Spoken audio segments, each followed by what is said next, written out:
Let's get into what someone with a dismissive avoidant attachment style needs after an argument or a conflict. Family, welcome and welcome back to my channel. This is Dismissible Me, where I speak only about dismissive avoidant attachment from the perspective of somebody who has had a severe dismissive avoidant attachment style. So please join the journey, like, share, and subscribe. Find me on Instagram. All of my links are down below. And be sure to drop your attachment style and where you are watching from down below.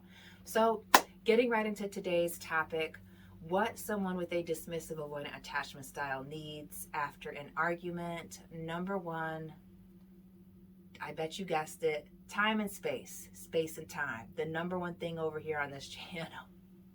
Space and time. I need space and time alone after an argument. That's not just what I need, it is also what I want.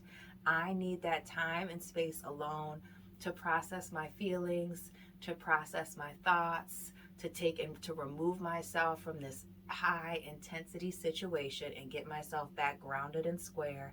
I'm going to need time and space to myself.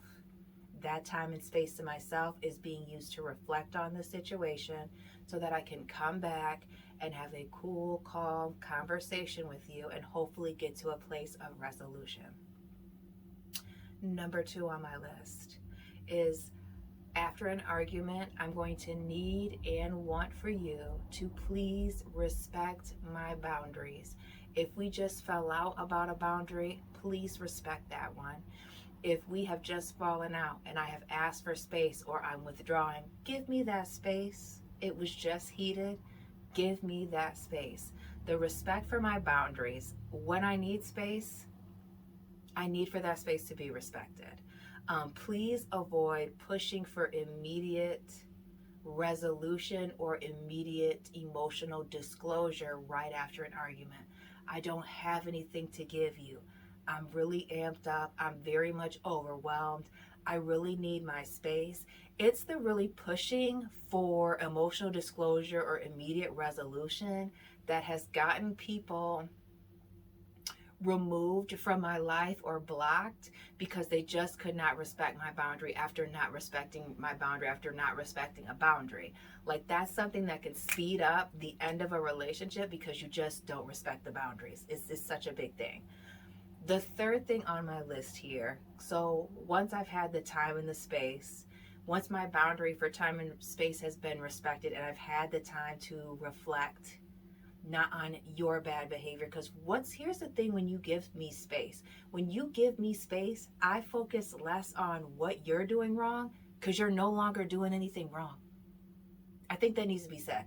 When you give me the space that I need, you're no longer doing anything wrong. I don't have to focus on what you're doing wrong anymore. That's a distraction. When you give me space, this gives me time to reflect on what I'm doing, right, wrong, whatever. That gives me the space to reflect on that, come back to you calmer, from an introspective place. Now I can take accountability for the things that I was doing. Not that I couldn't before, but the distraction of having you in my face and being smothered, I can't see what I'm doing wrong when you're in my face.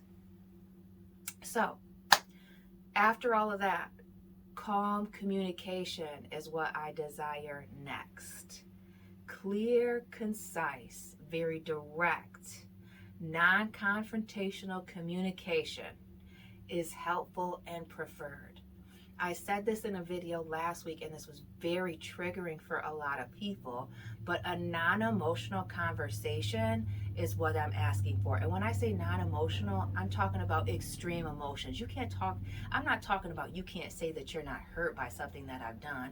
I'm saying if you're in hysterics, if you're screaming and howling, if you're out of control emotionally, that is not the time to have a conversation with me.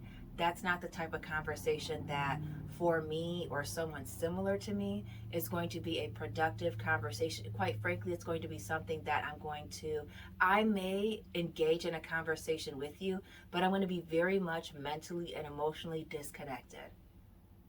That's the risk that you take. So calm communication, clear, concise, is preferred. I'd rather discuss issues calmly and, dealing in facts and reality than having a big blowout. I'd rather talk when both parties, me and you, have calmed down. Getting into thing number 4 on my list.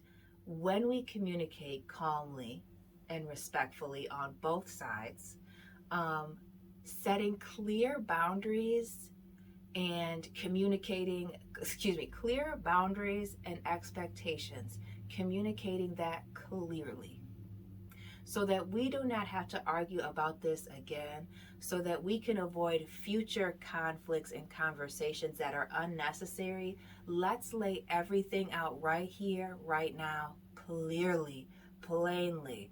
This is not a dropping hints or I was trying to show them. No. I need you to say with your words, use your big boy and big girl words. And I need you to show with your actions, right? Big boy, big girl behavior. Because the one thing about dismissible me, I love the kids. And this is how I talk to them. Let's use our big boy words, big girl words, and tell me how you feel. That's right. I expect kids to express themselves better than I have been able to express myself as an adult at a certain period of time. Absolutely, positively. Set those clear boundaries and expectations so that you know where you stand, I know where I stand, and we know where we stand with each other, and we can choose to move forward and grow and try to see what we can do over here, or we need to let it go and move forward. 5. And I feel like this is a very important thing too. Gradual reconnection.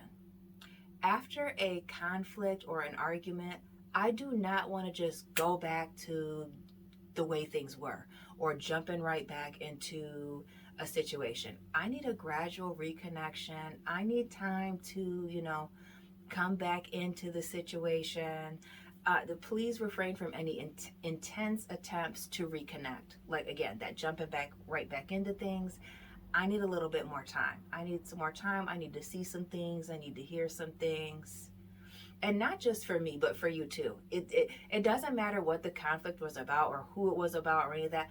I just need time to warm back up to the situation, especially if there's been a major conflict. Like, I just can't go from there being a major conflict and I needed space from you to me being all up in your face. I just can't do that. So things that somebody with a dismissive avoidant attachment style needs and wants after an argument: space and time, no brainer. Respect for their boundaries, calm communication, clear boundaries and expectations, and if you choose to reconnect, a gradual reconnection. Family, that is all I have for you today in this video. Please let me know what resonated for you. Like, share, and subscribe. Find me on Instagram. All of my links are down below. Let me know where you are watching from. Drop your attachment style, and family, I will be tapping in with you very soon. Thank you so much for tapping in, and keep it real.